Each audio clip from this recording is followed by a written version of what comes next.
Hello, I am John Huffer of the Waynesboro Historical Commission. We established a project to record on video tape the World War II experiences of our World War II veterans of Waynesboro and Augusta County and surrounding area.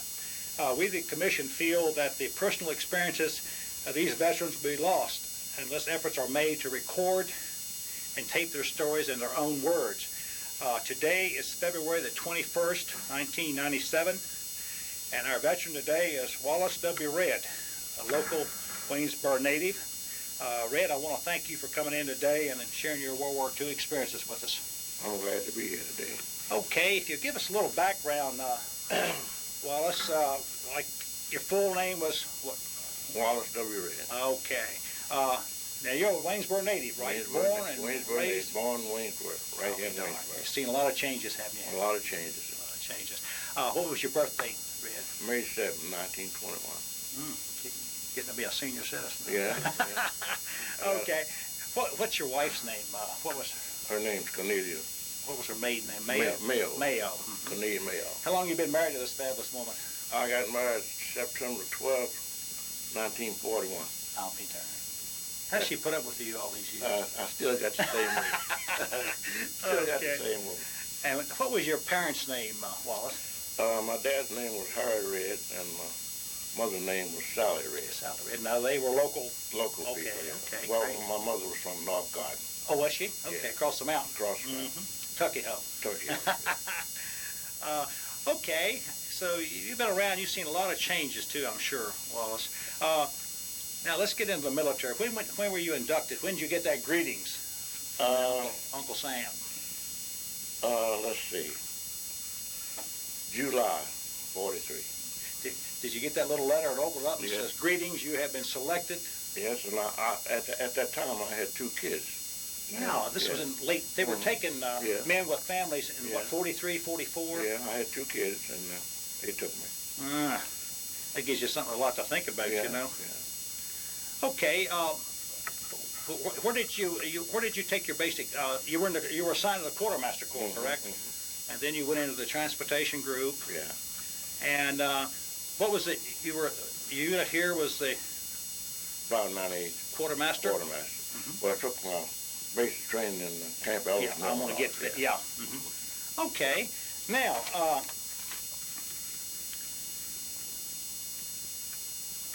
where did you take? You were going to repeat where you took your basic training? Yeah, Camp Ellis. What state? Illinois. Illinois. Well, it wasn't too bad in the summertime, was it, up there? Well, it was in the middle of summer, between summer and winter. It wasn't too warm up that way. Oh, it wasn't? No, it wasn't. Because we wore heavy clothes. Okay. What did you think when the first time you stepped off that bus or train and they started hollering at you and shoving you around? Oh man, I was scared to death. I was too. I was scared to death. Like you, we got off a darn bus there, and the old sergeant come up there and started growling at us, you know, and made you feel like you were this tall. You know? I said, what the heck have I got myself into? Well, when I take my basic training, you know, we had to take these shots, you know. Right. And after they get, I mean, they were awful. After get you on each side? After I get these shots, you know, I'd be shaking my arm. So I hit a soldier next to me. Oh man, the first sergeant got off, right scared me to death. I thought he was going to put me in the guard. He gave me down the country. Oh yeah, they didn't mind doing it. Get me that far from your face, and oh man, I thought, where did they dig these people up? You know. That's true. Oh boy. Now, how long a basic did you take? 13 weeks. 13? 13 weeks. That was regular and infantry basic, right? And pretty hard, wasn't it? Yeah, it was pretty rough. You had to be in pretty good shape too. Good shape. I remember that. Yeah. I know. I'd just been out of high school a year when they got me. I was sports. I kept in good shape. But boy, I felt sorry for some of them heavy boys in there. Oh my God. Gosh, they couldn't keep up, and they always picked on them. Remember? Yeah. Okay. Okay. So after you took your basic and everything, then you went overseas, right? Went overseas, yeah. What was the ship's name? Do you recall? No, I don't recall the ship's name that I went over on, but I recall the one that came back on. Okay, tell me that. SS Tarpon. SS Tarpon. Yeah. Now, was it a regular troop ship, Wallace, or a? We're a regular troop ship. Okay, yeah. fitted for troops. But you know, going over, Now, I had it pretty rough the third day out. Okay. But Seasickness? Oh, man. And the other guys, some of them stayed sick all the way over, man. So a lot of them had to carry off a boat when we landed. Oh my gosh. Yeah, they couldn't keep no food down. And you know how to mess all this. Yeah. You go through the line. You got a little mess kit, and you go through the line, get some meat. Fella puts the food on your plate. Shoot, the guy next to you might Throw up at it? Throw up over in your plate there. So you just throw it like, why not go back through there again? Oh gosh. You had to have a strong stomach because the guys were always up chucking on there. You get to see. Yeah, that's true. God. Oh man. How far was you down below deck where you slept? Well, let's see, I was down on the second day. Second day. Okay. We'd come up in the day, we could roam the deck. Okay. Do your exercise, whatever. Mm-hmm. But you was glad when you got into England, wasn't you? Oh man. But we stayed. See, when we got to England, we had to stay out. I think it was 2 weeks we had to stay out before we could go in. Okay. Oh, you sat out in the harbor for 2 No, weeks? for 2 weeks before we go in. What was the purpose of that? I don't know. But it was 2 weeks before we could get off that boat. That old solid ground fell through them. You talking about? Now, you had all your gear with you, right? Your packs, your weapons, everything. Everything was intact. Did they feed you pretty good? Yeah, the food was delicious, if you could keep it down. Yeah. Oh, I imagine. Yeah. I've heard some of the other veterans tell me about the chow on those things. You got 2 meals a day, right? 2 meals a day. One about what I call a breakfast brunch, and then what, 4 o'clock in the evening you got 5 o'clock in the evening. Yeah. Did you have coffee available to you? Yeah, drinks and stuff during the day? Milk. Well, you could get maybe soft drinks during the day. Okay. Did they have a little PX there where you could buy cigarettes if you run out of stuff? No, I didn't have anything like that on there. Okay. On the boat. Okay, I'm with you. Okay. All right, so you got to England, and this was probably what, September, October, somewhere in that period? Let's see, Well, you were basic for 13 weeks, yeah, so that's... They're taking quite a while to go across. Yeah. Go across the sea. You got over where it was cold weather. Yeah, it was cold. Definitely cold weather. Okay. Well, in England, you know, it's foggy, rainy all the time. Yeah, around. You know, you couldn't tell whether it was summer or winter, you know. Okay. Yeah. Okay. You said you was telling me you stayed in England for a while and then you got hurt, so then you had to go back to the hospital. Mm-hmm. And so how long was you in the hospital, Wallace? Do you recall? A couple, 3 weeks, or 4 weeks, a month. About a month. Yeah. So. All right. Then what? You got out of that. You were in the quartermaster at the time, correct? Mm-hmm. So then you requested that you stayed in the quartermaster, but then you graduate. I think you told me you volunteered for the grave registration. Well, they was coming around wanted some guys. So you wanted to get out. And I wanted to get out, so I went to grave registration. Mm-hmm. But did you know what you was getting into when you got in? No, I didn't. I bet you did. No, I did not.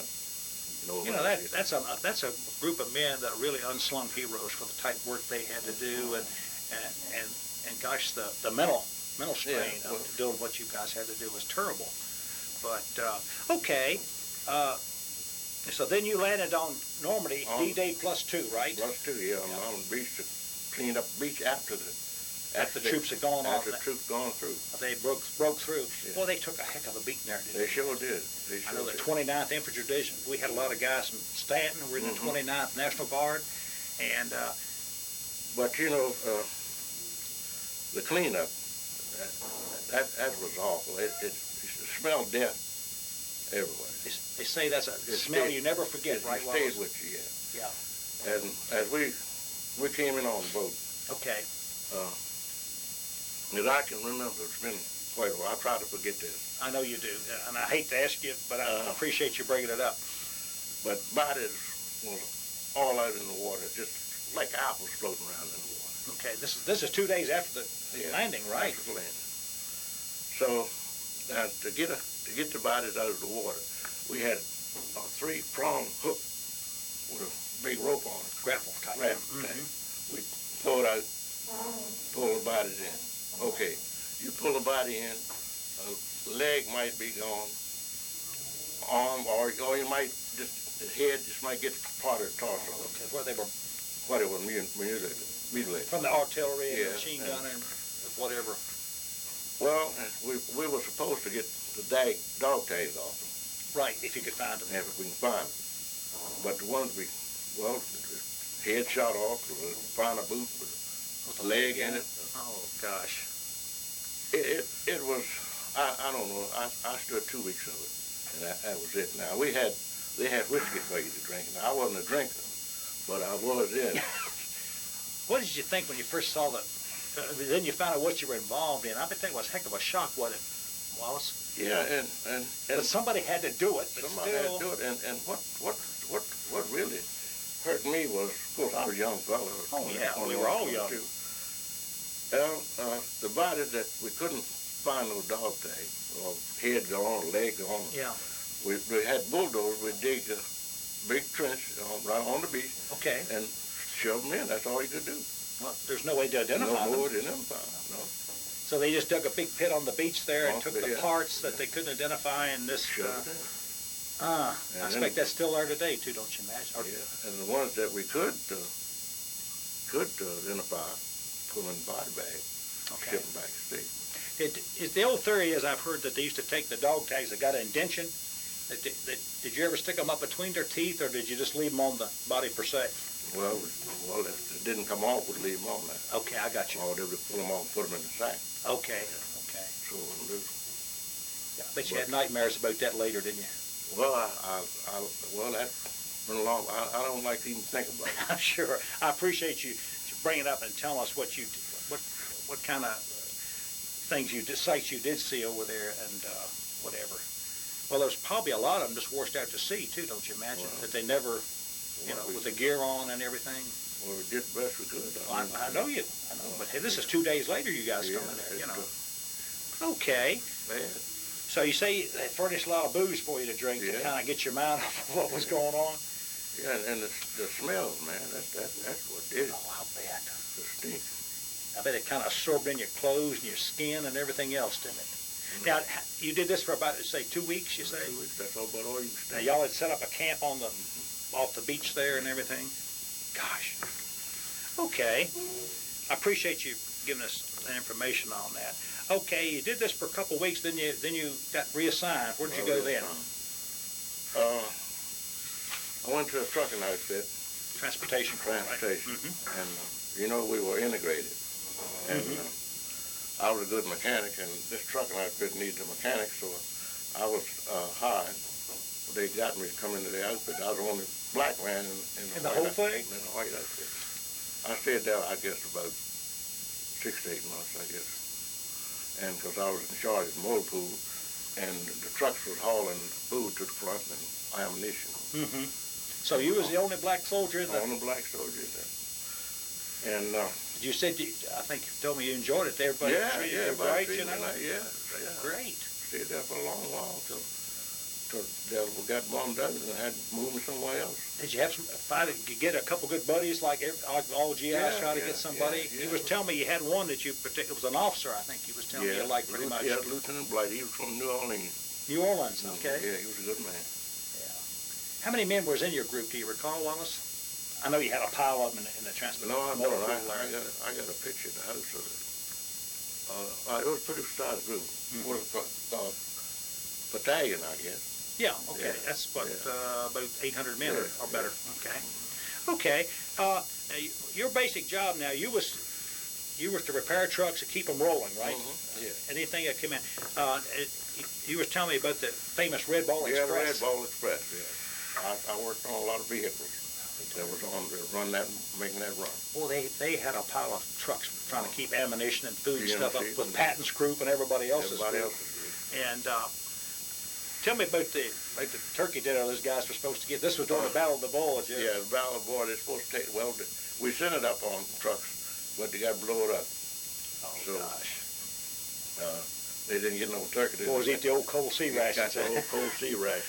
Well, those guys on the Battle of the Bulge now, they took a heck of a beating up there. Yeah, I was on the front line up there in a replacement depot. Okay. In Belgium. Okay. When they made the big push in December.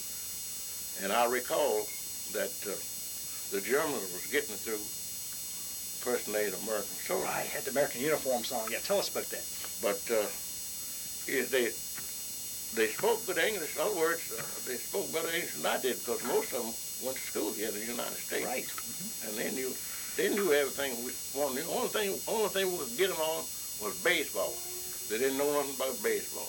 That's the only way we got them. What were some of the questions you asked them? Do you remember, Wallace? Well, Like, who won the World Series? Yeah, well, Brooklyn Dodgers was all to go back at. Right. And the Yankees? And they asked them about the Dodgers, and they would know what they're talking about. And they had them, yeah. When they won the pennant, shoot, they just didn't know that stuff. So that's how they got. Only way we got them, because man, they were killing American soldiers and putting the uniforms on. Man, they was awful. Yeah, that was that. I think his name was Sorensky or something like that. Hitler had put him in charge of this special group to try to disorganize behind the lines and everything. Well, go ahead. I was in depot up in Belgium, and when we went up there, we had to turn in our rifles and all our equipment to the order room. And I had a sight on 45. I didn't turn that in. I kept that. Darn right. You didn't feel right without a weapon. Oh, man. So, but right after breakfast, man, everything broke loose up there. Bombing and artillery and everything else. And most of the guys was in the back. We was in the back. We run out the front to the parade field. Yeah. But they had machine guns set up out in the field, see. Man, body was piled up to the ceiling. Well, the Germans were trying to overrun them. Yeah, well, they dropped them when they come out. And it was bombing too, and they knocked out a big place in the back of the building. I can remember this because I went out the back. That's what saved me. I went out the back. If you'd have went out the front, you wouldn't be here today. I wouldn't be here today. Isn't that something? And I don't know. I got into another. I don't know what happened after that. I know I run into German. I was in a foxhole. I didn't have nothing but a 45 ball. And I jumped in this hole because it was bombing. And this German was in there. He was already in the hole? Yeah. I had my gun, he had his. He looked at me and I looked at him. And he finally spoke better English than I did. And I told him I wasn't mad at him. I said, you don't shoot me, I won't shoot you. So we said that till could get it. He went his way and I went my way. Isn't that something? Yeah. And he could speak good English as you? Yeah, man, he could speak. Well, most of the Germans went to school over here in the United States, went to colleges. Well, they taught English in the schools over there, too. Yeah.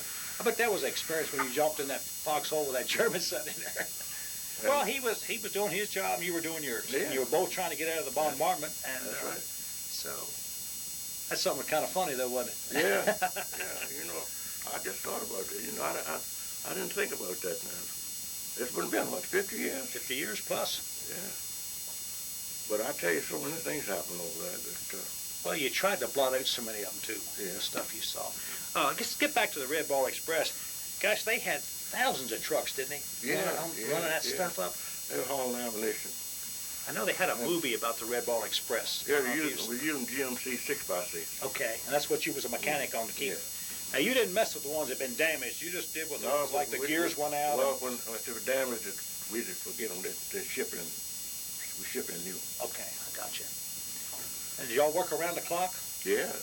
Well, we had to, I'm sure. 24 hours a day. Tell me about some experiences y'all getting that good steaks. You was doing a little steak cooking. Well, we was close to the depot where we get all the food and all. We could just get steaks, bread, get anything you want. Well, we had a kitchen in the motor pool, and I was cooking them steaks, man. I was proud of it. I'll be darned. That's great. Yeah, that was a good day. Now, was your barracks right? Was your barracks part of the motor pool where you stayed? Yeah. Everything was right there together. Okay, I just wondered about that. Okay. Excuse me. You said that. I remember I asked you one question prior about did you run into any old buddies or people from around Stanton or Waynesboro area? Yeah, I ran into one boy that lived in Waynesboro. His name was Frank Halliburton, but he's dead now. Okay. And was this overseas or? Okay. Overseas. Then ran into my nephew, Algie Robinson, in Marseille, France. I was walking up the street and I ran into him. I'll be there. Thousands of miles from home and they run into. I'll be darned. That's something else, you know. I didn't think I'd see anybody over there, you know, but I did. Well, you know, brothers run into brothers. That's and right. Well, cousins and you had my brother in New York before I went overseas. Yeah, you was telling me. That's something. All those darn places. Huh. Did you bring back a picture of you in your World War II uniform that we could show today? No, the only thing I got this picture. The top. Okay. The top picture. That's the only thing I've got.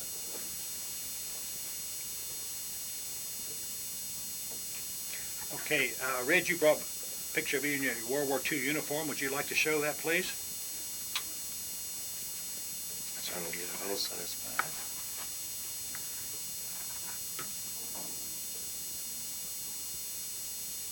How old were you when this picture was taken, Red? Do you recall? 21. 21. I'll be darned. Have you still got that uniform? No, I haven't. Well, I did have it. I couldn't get in it. Oh, tell me about that. Okay, we'll get on to some other little things here, some little tidbits. Did you get it? Yeah. After you got out of service, you went to work Paul Freed when you was, what, 9 years old, you was telling me? Went to work for Freed and I was 10 years old, 10 years old. 1931, right after the Depression. The Depression was in 1930. Mm-hmm. Went back, went free in 1931. What did you do over there? Was you just a runner or Just whatever, a gopher, whatever? I watch cars. Okay, right, okay. And, At least that was a job back in those days. Yeah. Mm-hmm. Okay, so then you started out there when you was 10 years old. You come back and you went back to work there, correct? Mm-hmm. After you got out of the Army. Well, yeah, 46. 46. I come out in 45. How long have you been working for Freed? 65 years. 65 years. My gosh, for one company. Yeah. You must have enjoyed it. You stayed there, right? Yeah, still there. Mr. Freed was real good to you, wasn't he? Oh, he's a good man. Wasn't he? He was a real good person. Beautiful person. You've seen a lot of changes too, haven't you? Oh, a lot of changes. A lot of changes I didn't like, but couldn't do anything about it. Well, that's progress, right? Yeah. Yeah.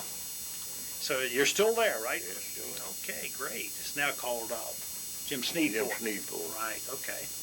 Okay, I understand there was quite a few musicians in your family.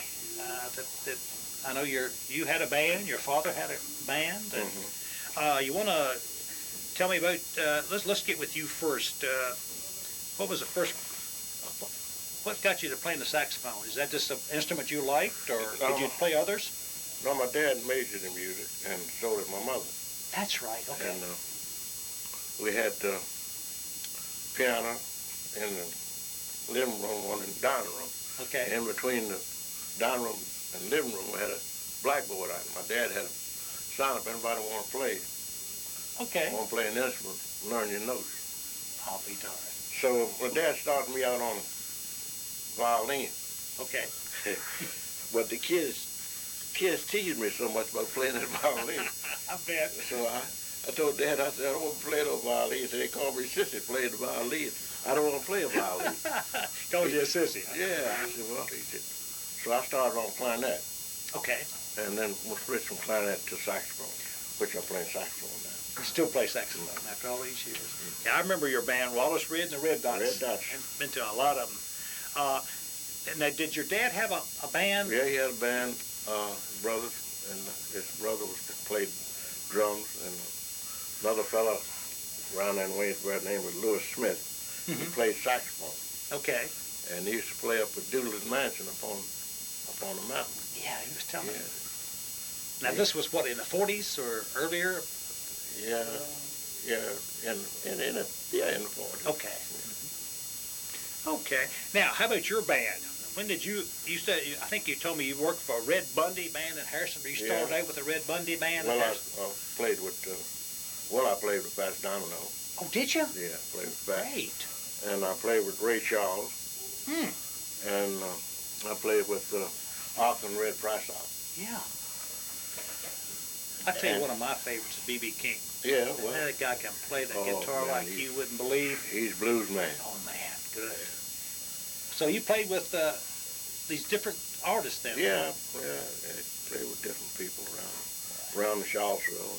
Okay, well, when they come in the area, then you... Yeah, they'd come in this area, I'd say them, but Pat used to come to Charlottesville and play at the fraternity house. Right. And I met him years ago.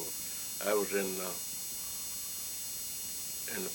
30s, 40s, 41, 42, around in there. I used to like that. What was that one he played? Mockingbird? No, Blueberry Hill. Blueberry Hill. That's the one he made the hit on. Oh, yeah, you better believe it. Yeah, he made it. How about Ray Charles? Was he pretty good, easy to work with?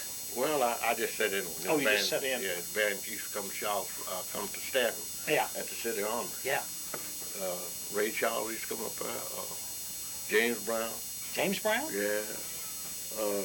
That's that guy. Bunch of musicians. Mm-hmm. Used to have a good time up that way. I bet you did. Years ago. Y'all ever get any little jam sessions on the side? Oh, yeah. I bet that was something with it. Yeah. Great. Now, one time, you said there was, I think it was, how many children in your family? 11, wasn't it? 11, yeah. 11. And all of you pretty much musically inclined? All musicians. But then some of your sisters sing in your band? And Yeah, my sister, she playing, my youngest sister playing now. is she? I'll be darned. Yeah, I had four sisters. All of them played piano and organ. Mm-hmm. And I only got two left now. Two of Two of us left. And I'm the only boy. It was 5 boys. 5 boys. Yeah. I'm the only boy living now. Yeah, I used to love to hear your dad. Your dad played piano. Well, he could play anything. Well, he played piano, he played sax, he played trumpet, played guitar, mandolin, played anything. Isn't that? I can't even whistle good. My dad could play guitar great, but I can't even whistle. Okay. You say that now you're still playing in your group, right? Your band. Well, I don't. Since I've had 3 strokes. Right. Okay. And I'm not doing much playing. I play in church a little bit. Okay. Okay. I don't go out and play anymore. Do you miss it? No, I don't have to win. I don't have to win to play that. I'll bet. Oh, great. Okay. Well, you just went over. You told me about you. It's unusual, a large family like that. All of them are musically inclined, you know. And okay. Now you had how many children did you have? I got two girls. 2 girls. Okay. Grandbabies. Got grandbabies, I'm sure. I got 2 great grandsons. Hot dog. 2 regular Granddaughters. granddaughter, grandson. Yeah. And 2 great grandsons. I'll be darned. Do you spoil them? Well, they live in Washington. I don't get a chance you get to see them that much? It's very seldom. I go down there once in a while. Sure. That's what grandbabies are for. Yeah. Spoil the heck out of them. Well, I tell you, I really appreciate you bringing back a lot of these memories and tell us your experiences and everything. I know some of them were a little painful to bring back. Would you do it again if you had to call on? I think I'd rather forget it.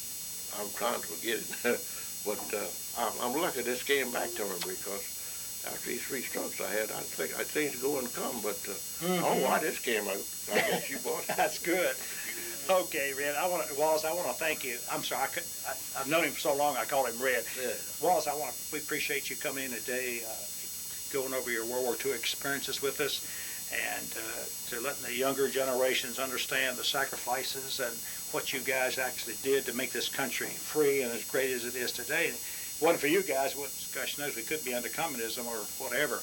But thanks to you guys making the supreme sacrifices and not supreme, but the sacrifices to make this country great as it is. Well, I thank you for coming in today, and God bless you. All right, thank you. Glad to be here. Good. Let me see that picture a little closer there.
Hello, I am John L. Huffer, a member of the Waynesboro Historical Commission. We established a project to record on video the World War II experiences of our veterans of Waynesboro and surrounding area. We, the Commission, feel that these personal experiences of these veterans will be lost unless some efforts are made to record their stories in their own words. Today is February the 28th, 1997, and today my World War II veteran is Mr. Brooks Booker. And if you would, Brooks, if you need to ask you a few questions about where were you born? Where's your birthplace? I'm Andrew Brooks Booker, Jr. I was born near the city of Waynesboro in Augusta County on a farm, and the farm is all within the city limits of the city of Waynesboro now. Right now, okay. What was your birthday, Brooks? My birthday is April 25, 1915. Okay. How about your wife? What is your wife's name? My wife is Lily Shepherd Buchanan Booker. Okay. How about your parents? What were your parents' names? My parents, Andrew Brooks Booker, Sr., Okay. and Leona Caldwell Booker. Okay. They are both natives of Augusta County. Okay. Booker's an old family that goes way back in the Waynesboro, of the early settlers. Okay. I'll let you get in about when you were inducted, the date, your branch of service, and you just kind of go down and fill us in on your little scenario you have here of what you did. I'll tell you first, before we get to the service. Okay. Although I was in Augusta County, I graduated from the Woodrow Wilson High School of Waynesboro, where the school board office is now. On Pine Avenue. On Pine Avenue. From there, I went to Hampton College, graduated in 1935 at the age of 20, started teaching in Augusta County at Stewart's Draft High School. Some of the youngsters told me that I walked around for 2 weeks and they thought it was just another high school boy walking around. Kind of young looking, huh? My first year I had Latin and French and science and algebra, social studies. At the end of the year I asked the principal of the school, Mr. Cox, why'd you give me so many different subjects? And he said, well, I saw that you were certified to teach those subjects and I want to see if you could handle them. I said, well, in the process, you nearly killed me. After teaching at Stewart's Draft, I was principal of the Middlebrook High School for 1 year. And then I enlisted in the CB Training Center at Camp Perry to get into the Navy. I wanted the Navy. Navy was my preference. Went into the Navy at Camp Perry, Virginia. And from there, I was transferred to Midshipman School at Columbia University, New York City. And after that, I was commissioned an ensign and was assigned to the USS Tennessee, Battleship 43, Pacific Ocean, Theater of Operations. Now, this was what year now? 41, 42? I enlisted in service in 1942. Okay. And I went aboard the Tennessee after I was commissioned an ensign. Went aboard the Tennessee in the latter part of 1943. Okay. And I served on the Tennessee as a communication officer for 3 years. That's quite a responsible job too, as communication. Well, I was not only a communication watch officer, but I was also in charge of registered publications. Okay. And that scared me to death because if you lose a publication, they always told us that a lot of communication officers now in Portsmouth. It means if you lost a device or if you lost a publication, they're doing that just to threaten me to be careful. Right. Just tell you what was going to happen. And of course, every time communication was superseded by a future one, I had to burn the old publications put them in the incinerator and burn them in the witness of another officer, and then report to Commander-in-Chief, Naval Operations, that I'd burnt those communications. Okay. But I enjoyed that work, and I was coding and decoding dispatches in the communication room. Mm-hmm. And the same keyboard was a blank keyboard, like a typewriter. Okay. And Lord works in mysterious ways. I had taken typing in one summer at the University of Virginia for personal typing, Mm-hmm. and I learned to type. I got all the way up to 30 words a minute, which is awfully slow. Anyway, on ship with that blank keyboard, I was typing and decoding dispatches with that typewriter. Mm-hmm. Got along all right, and it was lucky that I could type. Yeah. I was asked to go in gunnery. I said, I don't know anything about gunnery. Said, what are you in civilian life? I told the folks, well, I was a school teacher. Okay, we'll put you in communication. And that's where I was for 3 years. 3 years, I'll be darned. What was like board ship? Was it pretty tight quarters? Well, we had 120 officers on the USS Tennessee. 120, okay. And about 2,200 enlisted men. It's a good sized ship. Ship is over 600 feet long, 120 feet wide, 35,000 ton capacity. Okay. And it was at Pearl Harbor that it was hit after it got repaired. Okay. It went to the Aleutian Islands. I missed that, and I missed one other. Then I went aboard the Tennessee out at Pearl Harbor. Okay. After it had been repaired and come back from the Aleutian. But you saw a lot of damage there when you boarded, didn't you? Saw quite a bit. Well, the ships had sunk. You saw the... Saw some of those Arizona and West Virginia, yeah. those old ships. Yeah. That's something to see, isn't it? Gosh. Sure is. Okay. Where are we now here? Okay, let's see. When you first got into Pearl Harbor, I bet, because I know the damage and everything was still pretty extensive there and everything. You know, you'd heard a lot of stories about the Arizona where she was sunk and everything. But okay, now you want to go on from there about before you went into Japan, or well, or you just some of the continue places, with your little scenario? I was on the Tennessee, and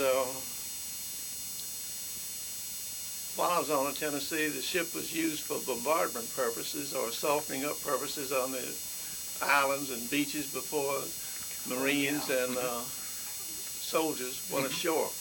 But even after the Marines and soldiers got ashore, they still found live Japs that had been hidden in caves and in bunkers. And at Saipan, the USS Tennessee got hit by a kamikaze plane. 22 boys were killed. I felt a thud. All I felt was a thud. I was down in the radio room, 3 decks below. And I'll never forget the burial at sea of those 22 boys. They were placed in canvas bags and slid over There's an American flag on each one, and slid over the side of the ship into the water. Well, burial at sea is quite an honor, but I mean, that you had to do that under the circumstances. Yes. How far were you guys off the shore when you would bombard the islands for the Marines? And you used about 2 miles offshore. So their artillery could come in on you, or? Well, sometimes you had to steer fairly far on account of the coral reefs and things like that. And the small islands. And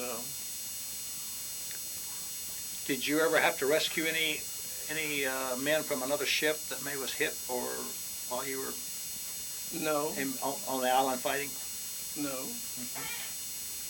But I went ashore at Saipan, and I started down the road, and the Marine said, "You better not go any farther down there." I said, "Why?" He said, "There's still Japs down there." I said, "Thank you, sir." I turned around and came back. You better believe it. Yeah, there's one thing I wanted to ask you. When you guys bombarded off your ships 2 miles out, did you have a regular Navy officer in there that was calling the shots for the elevations and where to send the rounds, or do you recall? You had your commanding officers in charge of the location of the ship, and the gunnery officer was telling of the elevation and what to fire and when to fire. Right. And the USS Tennessee had 12 14-inch guns.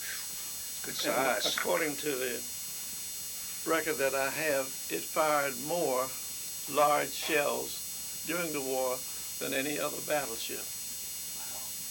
I know one thing, those Marines and those soldiers really appreciate you Navy guys sitting out there throwing shells in on those bunkers and caves. Well, if you went topside during bombardments, or if you're 2 or 3 miles offshore, the Japanese on the shore with their rifles sometimes tried to pick off somebody and walk around on the ship. Oh, I'm sure.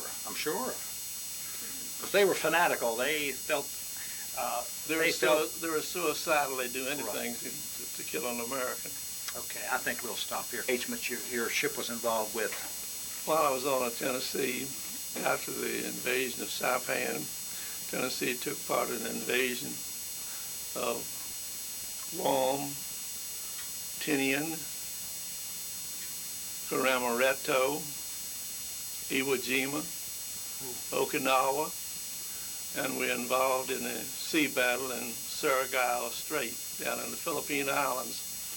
And down in the Surigao Strait, 2 Japanese battleships and 4 cruisers were sunk. That was the last of the strength of the Japanese Navy. Right. So the United States had pretty smooth sailing from then on. You better believe it. Of course, surrender. Their ship, the airplanes were pretty well gone too. Gosh, they say you were in Iwo Jima, Guam. Yeah, those were quite, I'm sure, as I repeat myself, that the guys on the islands really appreciate you guys throwing heavy artillery in there to dig those, the enemy out of the strongholds they had. Let's see. Okay, how about some decorations? I'm sure you got some honors and decorations while you were in the Navy. Well, the Navy presented to me Victory Ribbon, World War II, American Area Campaign Ribbon, Letter of Commendation from Admiral Spruance, Commander-in-Chief, United States Pacific Fleet, and a Philippine Liberation Ribbon. Altogether, I had the bars and 6 stars on those bars, which I honor very much. Hey, you better believe it. You earned every bit of it too. That's great. On Iwo, that was the raising of the Marines. At the island, the Marines raised the American flag, which became so famous. That the flag was raised on Iwo Jima. Iwo Jima. And that symbol has stood for years and always will stand as a victory symbol. A lot of those guys, they did stories on the ones, that actually did taking the piece of pipe and tying the American flag and raising it. And one of them was American Indian. I can't remember the name now, but they had a story on his life afterwards. But kind of interesting. Okay. Now you were discharged. What date? I was discharged. Well, March year, whatever. March the 2nd, 1946, at the personnel office, Naval Personnel Office in Washington, D.C. Okay. But before I was discharged, I had some time spent in the U.S. Navy Yard at Philadelphia. Okay, Philadelphia Navy Yard. After the war was over, Tennessee went to Wakayama, Japan, and I remember going ashore at Wakayama. When we first went ashore, part of the ship each day, you'd go in the stores, and the stores were completely empty. Shelves, everything, nothing. Everything empty. They'd taken the materials that they had back into the hills because they thought that the American sailors, the American officers, and the soldiers would carry off the material. Well, they were told that. They were told we were barbarians and whatever. Would clean them out. But after they found out that the Americans were not robbers and would not steal from them, Barbarians. then they brought the material out, and you could buy souvenirs and buy material. When you went ashore, I'll never forget, they always ask for chocolate. Chocolate. Have you sugar? How about chewing gum? And children, chew gum. Have you chew gum? Well,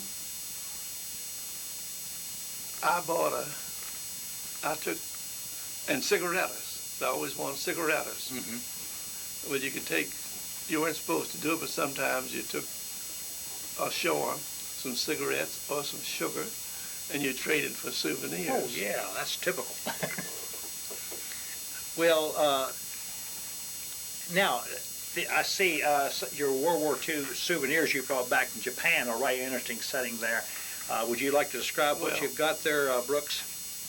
These are sake jugs and little sake cups That they drink. The Japanese national drink is sake, and it was made from fermented rice. And I got those, I think, 2 or 3 packs of chewing gum traded for them. Okay. And I had one that I had a little bird on it. When you poured the sake, there was a little bird whistle.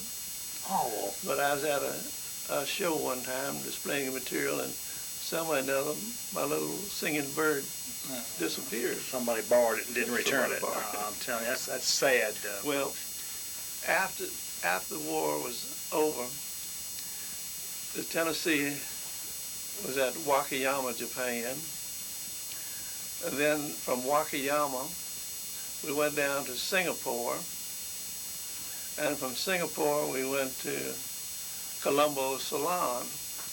And I'll never forget on Colombo Salon, walking around, and children were following you. Mm-hmm. Finally, a shopkeeper said, "Watch those children." I said, "Why?" He said, "Because they know that Americans always carry their billfolds in the hip pocket, and they have a nice way of getting that billfold out of your hip pocket." Take a razor blade and cut your pocket.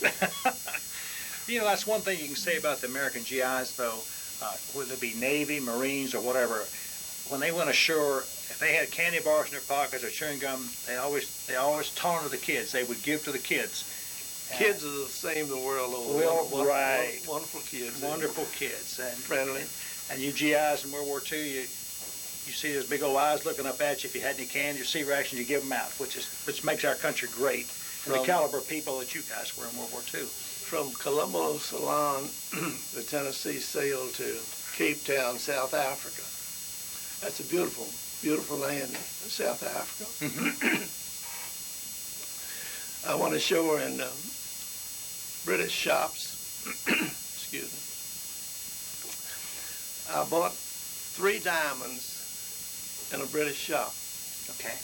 I brought those diamonds home, had them evaluated as being authentic, and I put them in a set when I became engaged to my wife. Oh, she was proud of those diamonds as having come from Cape Town, South Africa. Fantastic. And those people down there were just as kind as they could be. They'd take some of us to the shore and have barbecues in the backyard. Mm-hmm. And at that time in South Africa, gasoline was selling at $2.50 a gallon.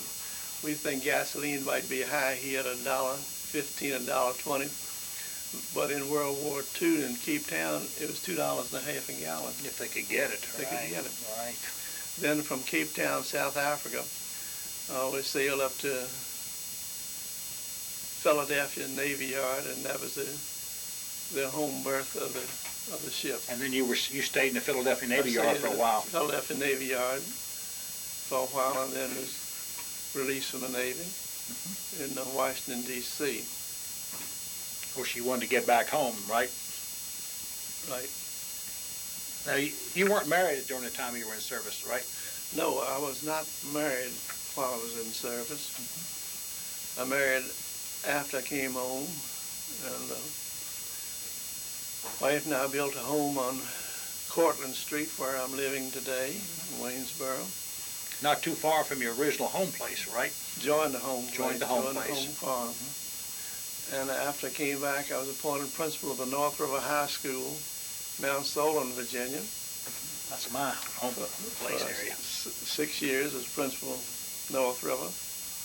And then I was named assistant principal and athletic director at Wilson Memorial High School. And That was in 52, right? That was in 52, fall of 52. And I stayed there till 65. Then I was named principal of the Stewart Straff Elementary School. There was about 1,000 youngsters. And I was principal of the Stewart Straff Elementary School from 65 until 76, when I was retired, and I've been retired for 21 years. I enjoyed the experiences in education, enjoyed it very much, but I don't think I'd want to do it all over again. 41 years is plenty. 41 years in the educational system is. I expect you still have students that come up and speak to you. I have a lot. I know you don't remember a lot of them because we changed so much, but you haven't changed that much that your prior students will come up and say, "Hi, Mr. Brooker, how are you?" and tell you who they are and all this good stuff. I can remember names, but of course they have changed quite a bit. Right. 50 and 16-year-old youngsters. That's right. Down there. A lot of changes. Now, some of my early students that I had in the old Stewart Straff High School, they have grandchildren now. Oh, yeah. And they're retired, of course. Right. So that makes me feel sort of old, too. That's right. Because, I graduated in 52 when you got there. And, gosh, I got 3 grandbabies. And okay, Brooks, you have a daughter. My wife and I, living on Cortlandt Street, have a daughter, Webb Booker Thomas. She's married to J.S. Thomas, and they're living in a nice home. Here in Waynesboro area? They live at Emerald Hills, near Teverton. Oh, okay. Fishersville area. Fishersville, Virginia. Okay. You got any grandbabies? No. Not yet. Oh, daggone. You don't know what you're missing. Grandbabies are something else. Okay. You say you did all this teaching and whatever, but you wouldn't want to do it again, right? I don't believe I'd want to do it over again this day and time. Well, I enjoyed it while I was in school work very much. And I enjoyed being in service, but sometimes it was pretty risky. Yeah. Well, this is the reason for this video, because it took the courage and the bravery of the World War II veterans like yourself and thousands of others, and what you guys did overseas and saw, and the things you had to do, and it's what's made this country the great country it is today. Because if you guys hadn't made your sacrifices and all this, we could be under German rule. I have a lot of respect for the Marines and the Army that went ashore on those islands, because even though the ships had softened up those islands, we thought we'd soften them up, there's still Japs that had to be dug out. We lost a lot of American boys over there, wounded and killed and whatever. Well, Brooks, I want to thank you today for coming in and sharing your World War II experiences with us, and just keep up the good work, and thank you very much. John, I enjoyed it very much. Good enough. Appreciate being asked. Good.